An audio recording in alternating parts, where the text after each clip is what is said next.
Hi everyone, Bruno Recommends Records here, and welcome to the second part of the VC Purge 2026, as I call it. But it's a video more related with a purge I did a few days ago, yesterday actually. And what I did was I put aside this year a lot of 50 records that I got to the conclusion that I was not going to listen to them, or some of them were quite of a disappointment, one or two. Besides that, they were pretty good records in terms of music, the quality of them in terms of how good the record itself was and the cover, most of them more so and so. But if you want to check it out, what those records were and what in shape they were, check my previous video please. So this one, it doesn't go too long. Let's see if I can do that. And yeah, what have I done? I don't know if I did good or not, because I went to this shop where I used to buy lots of stuff, and most of them secondhand, and I can get bargains where I don't get them anywhere else in London. And I spoke with the owner, because he's the one responsible when you're about to go to his shop and try to um, exchange records, whether it's for a budget in a shop or money, cash. But in that shop, it doesn't matter because it doesn't make a big difference. If I went to an older shop that I used to do that, I could have got probably a little bit more.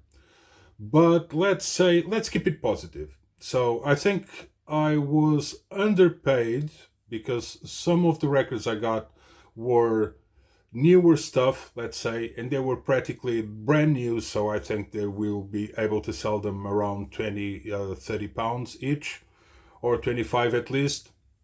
But anyway, those kind of things are not the kind of things that this shop is most well known for in terms of stock, even in the Discog stock, which is kind of different from what the stock they have available in the shop itself.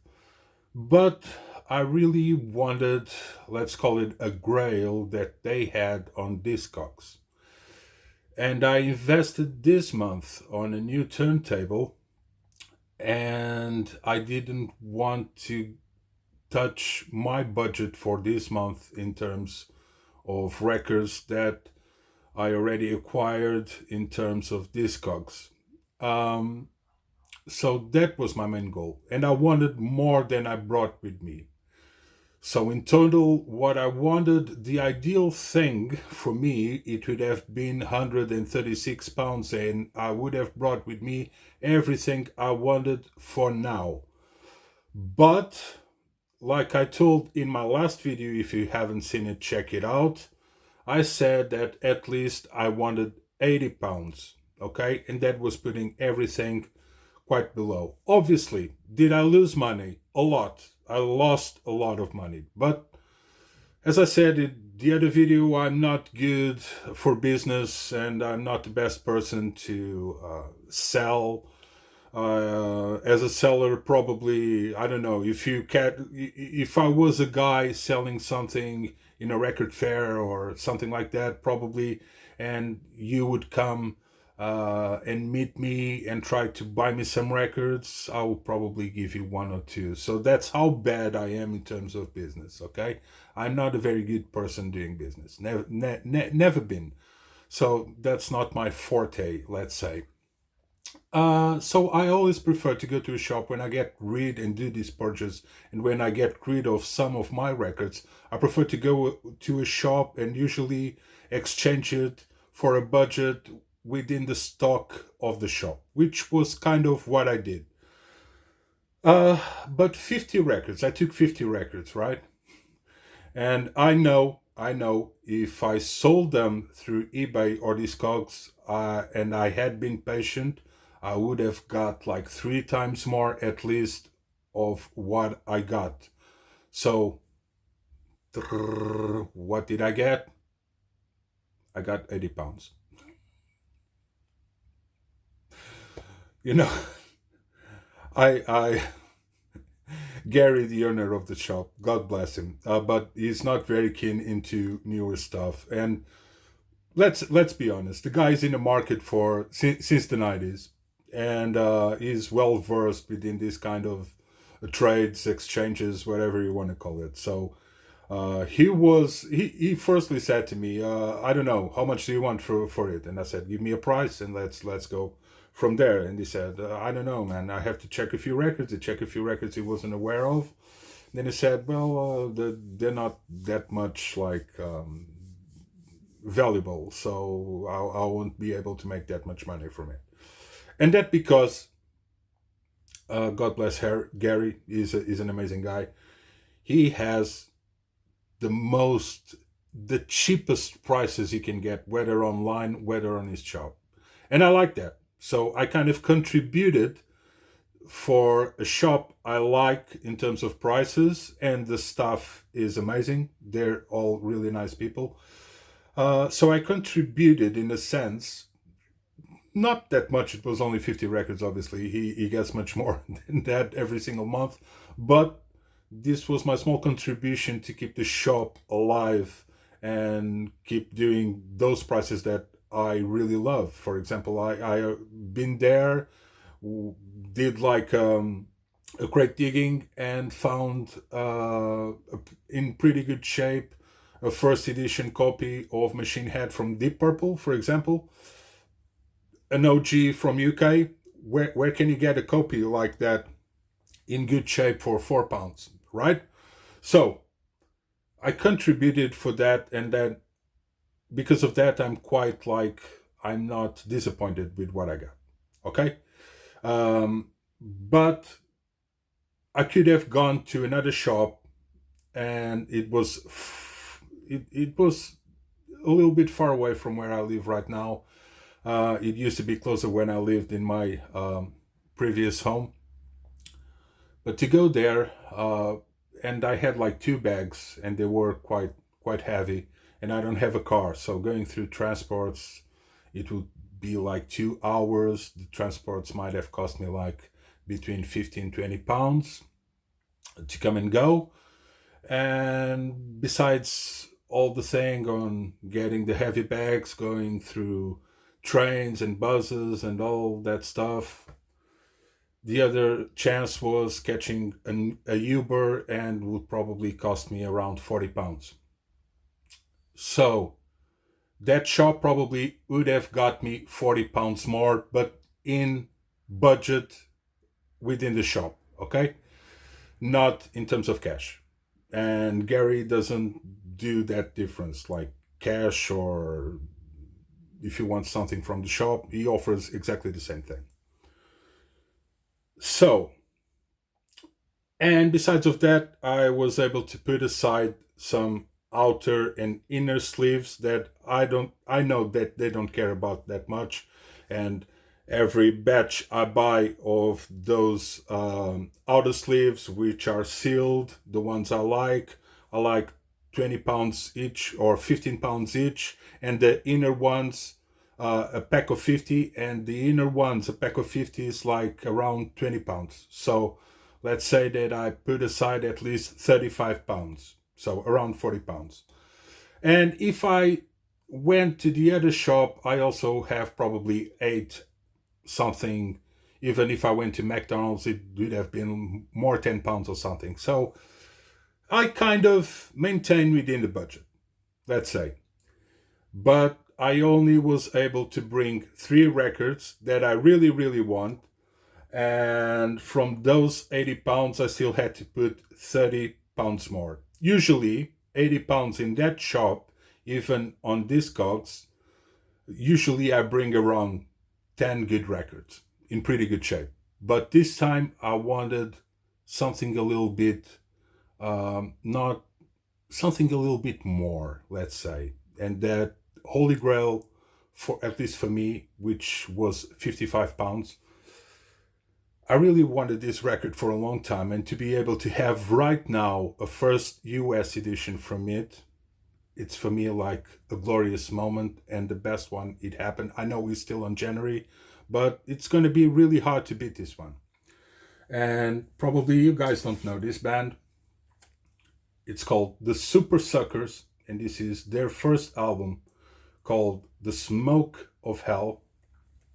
And it comes, they had like different variations in terms of their first pressing. This is one of them. It's called like brown, smoky brown or something like that.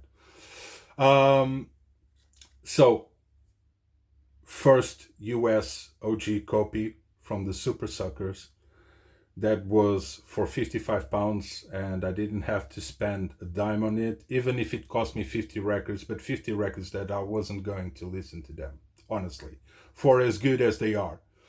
So this is going to be listened. I'm going to listen to this a lot, I can guarantee you guys. And if you don't know this band, and if you never watched a documentary called Hype about the grunge period, which was like 2-4 years the most, and there's a documentary, really interesting documentary, filmed in Seattle, and they did these interviews to a lot of different artists. Only 2 or 3 are a little bit more well known, and one of the bands included in that documentary is the Super Suckers, with a song that's included in this album. And I'm gonna say a swear word because it's the name of the song, which is I Say Fuck. Okay, and the chorus is I say fuck and you say yeah. It's a very fast song, really short, but it's brilliant. This is like a punkish band, garage, if you can call it, a little bit of rockabilly vibe. But yeah, they kind of have their own style. I'm not very interested in their career after this record, but this record is one of those records that I really would love to have it for a long, long time. And this cover, probably don't know, it was drawn by Daniel Close, which has one of the most famous graphic novels ever, which is called Ghost World. He also directed a movie, the Ghost World version movie, with live acting. It includes Scarlett Johansson and another actress, I can't remember the name, but she was on American Beauty as well. She was the brown girl with glasses. Okay, so there you go. I'm quite happy with this. The other one was, and I already had a few editions from His Master's Voice label, and this is a first mono pressing UK of Ella and Lewis, and I love this album. It's an album that I really hear a lot.